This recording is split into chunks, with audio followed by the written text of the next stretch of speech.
بسم اللہ الرحمن الرحیم۔ پیارے آقا کریم نبی رحمت صلی اللہ علیہ وسلم کے فرامین میں سے کافروں اور مشرکوں سے جہاد کرو، اپنے مالوں کے ساتھ، اپنی جانوں کے ساتھ اور اپنی زبانوں کے ساتھ۔ انشاءاللہ العزیز جان کی ضرورت پڑی تو وہ بھی حاضر ہیں، اور انشاءاللہ مال کی ضرورت پڑی تو اس کے لیے بھی انشاءاللہ حاضر ہیں۔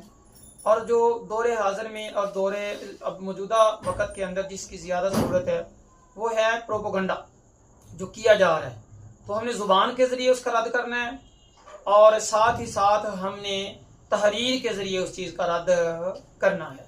اور یہ ہے کہ جیسے کہ سوشل میڈیا کے اوپر مختلف قسم کے میسج آ رہے ہیں، مختلف قسم کی تحریریں آ رہی ہیں، حوصلہ شکنی کرنے کی کوششیں کی جا رہی ہیں، مخالفتیں کی جا رہی ہیں اور حوصلوں کو پست کرنے کی سازشیں کی جا رہی ہیں، تو یہ بھی ایک بہت بڑا جہاد ہے۔ اللہ رب العزت اس پہ بھی اجر عطا فرمائیں گے۔ سیاسی اختلافات اپنی جگہ، دیگر معاملات اپنی جگہ، لیکن موجودہ صورتحال کے اندر ہم بالکل سب ایک ہیں، اور ہمارے سامنے ایک بہت بڑا ہندو دشمن ہے، اور انشاءاللہ العزیز آنے والے دور کے اندر ان کے ساتھ بڑی جنگ بھی ہوگی، اور اللہ انشاءاللہ فتح و نصرت سے نوازیں گے۔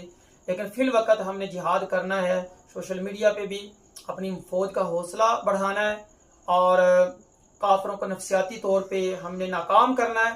تو انشاءاللہ العزیز اللہ تبارک و تعالی اس پہ بھی اجر و ثواب عطا فرمائیں گے۔